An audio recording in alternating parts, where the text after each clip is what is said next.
আসসালামু আলাইকুম। আমি রায়ন আহমদ, সভাপতি প্রতিষ্ঠাতা বিশ্ব মানবাধিকার রক্ষা সংঘ। বাংলাদেশ ইন্ডিয়া যে সীমান্ত সমস্যা, এই সমস্যা সমাধান করার জন্য বাংলাদেশের মাননীয় প্রধান উপদেষ্টা ডক্টর মোহাম্মদ ইউনূস এবং ইন্ডিয়ার মাননীয় প্রধান মন্ত্রী নরেন্দ্র মোদীর দৃষ্টি আকর্ষণ করছি।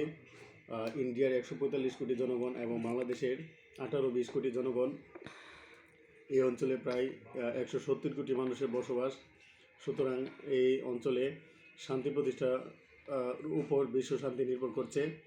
সুতরাং জাতিসংঘ এবং বিশ্ব নেতাদের এবং ডক্টর মোদি ইউনূস এবং নরেন্দ্র মোদী সহ সবাইকে আহ্বান জানাই, বাংলাদেশ ইন্ডিয়ার মধ্যে কীভাবে সীমান্ত সমস্যা বা বাংলাদেশ ইন্ডিয়া বর্ডার ক্রাইসিস কীভাবে সমাধান করা যায় এবং আন্তর্জাতিক যে কনভেনশন 1962 সালে অস্ট্রিয়ার রাজধানী ভিয়েনা কনভেনশন, এর মধ্যে দুইটি রাষ্ট্রের মধ্যে ইন্টারন্যাশনাল বর্ডারের মধ্যে 150 গজের মধ্যে কোনো বেড়া বা তারকাটা বা কোনো স্থাপনা দেওয়া যায় না। ভারত যে অনৈতিকভাবে এই স্থাপনা নির্মাণ করার জন্য, বেড়া দেওয়ার জন্য, ফেন্সিংয়ের জন্য চেষ্টা করছে, সম্পূর্ণ অনৈতিক।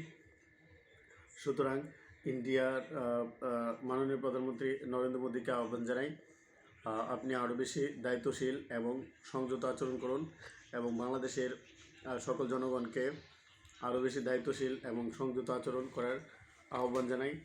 সর্বোপরি বাংলাদেশের পররাষ্ট্র মন্ত্রণালয় ইন্ডিয়ার রাষ্ট্রদূত প্রণয় কুমার বার্মাকে তলব করেছে।